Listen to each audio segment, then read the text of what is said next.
Have you ever felt that you have all the elements of success, but then you're not as successful as your peer group or your friends and family? Is it because you are lacking something, or is it because you lack just one simple missing ingredient? And that ingredient is confidence.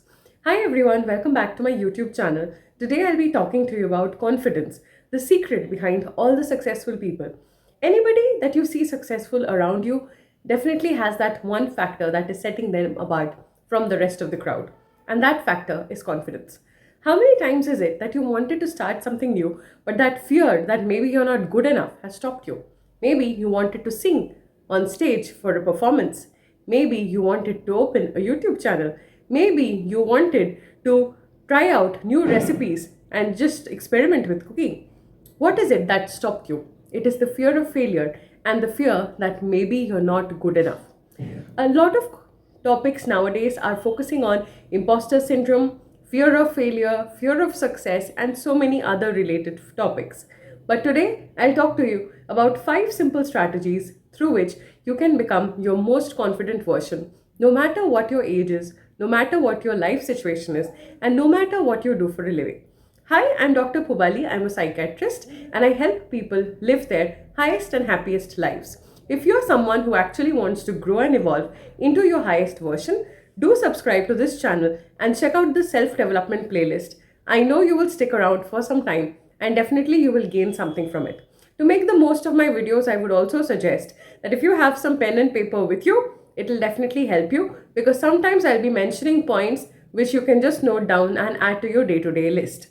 Now, when we talk about confidence, we assume it as a secret weapon that some of the most successful people have and something that general people like you and me can't really have.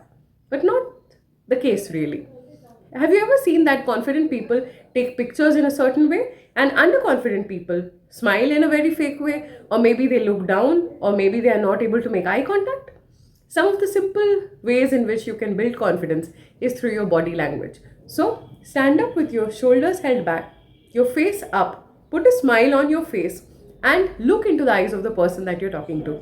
This simple technique will make you more confident than 90% of the people. Don't believe me? Try it out next time you're in a public setting and let me know in the comments below how that worked. Now, the next point about confidence is to know your strengths and weaknesses.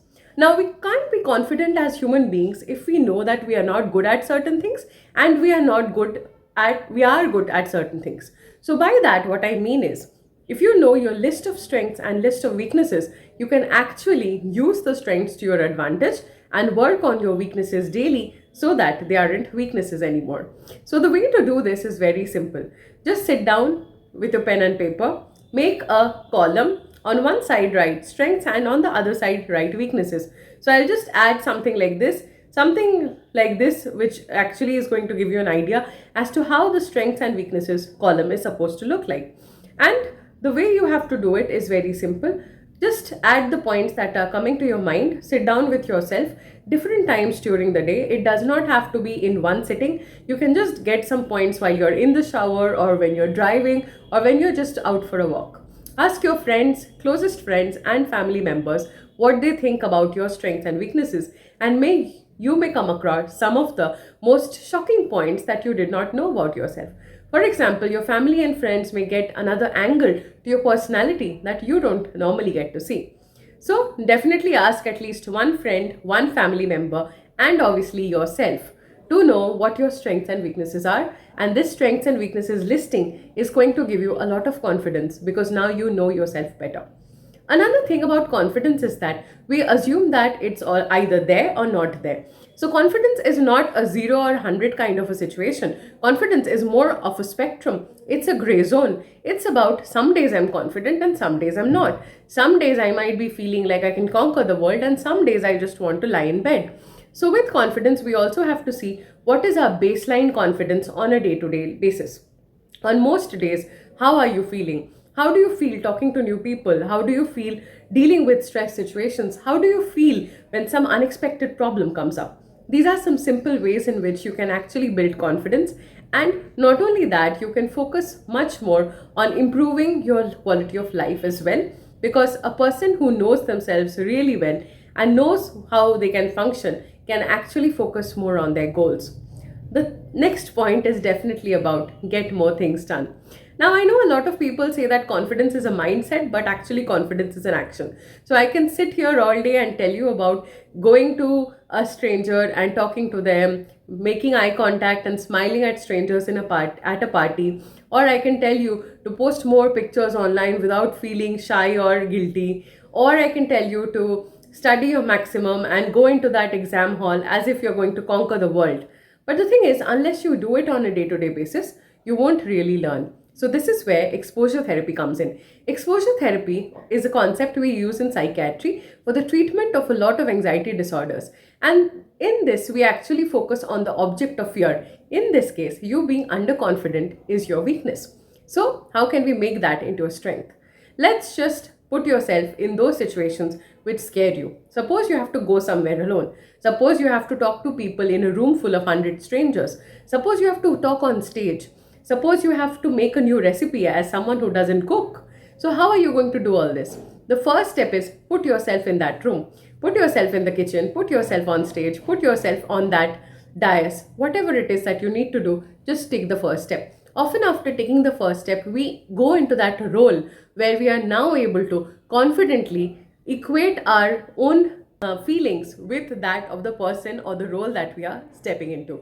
So, for example, once you enter the kitchen, you instantly become a home chef. Once you step on stage, you instantly become a public speaker. Once you talk to random strangers, you instantly become an extrovert person who is good at conversation. So, in these simple ways, you can actually achieve a lot more than you are thinking that you're capable of.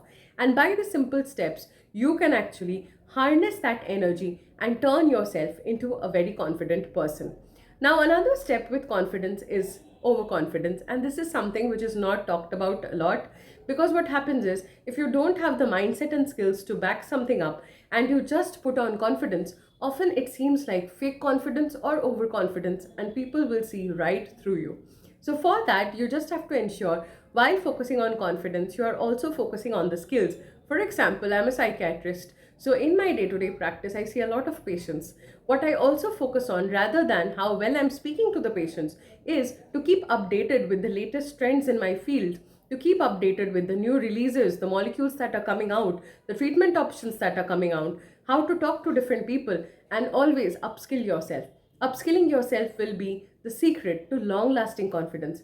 Confidence that does not waver even in the tough times. The more you put into yourself into a learning mindset, you will see the fear of failure is disappearing. Once you are a learner, once you believe in the concept of lifelong learning, you will see that you are just a spectrum on that whole journey where you have to go. Don't consider confidence as the end point. Consider confidence as just somewhere on the spectrum. And once you are sure that you can do more, then keep shifting that spectrum to a much better and higher version of yourself. As you know, confidence is something that can be learned. It is not something we are born with, it is something that we can learn on a day to day basis. We can constantly work on ourselves and become our highest versions. So, hope you like this video and do like, share, and subscribe. Check out the other videos on my playlist and share this video with someone who needs a pep talk today.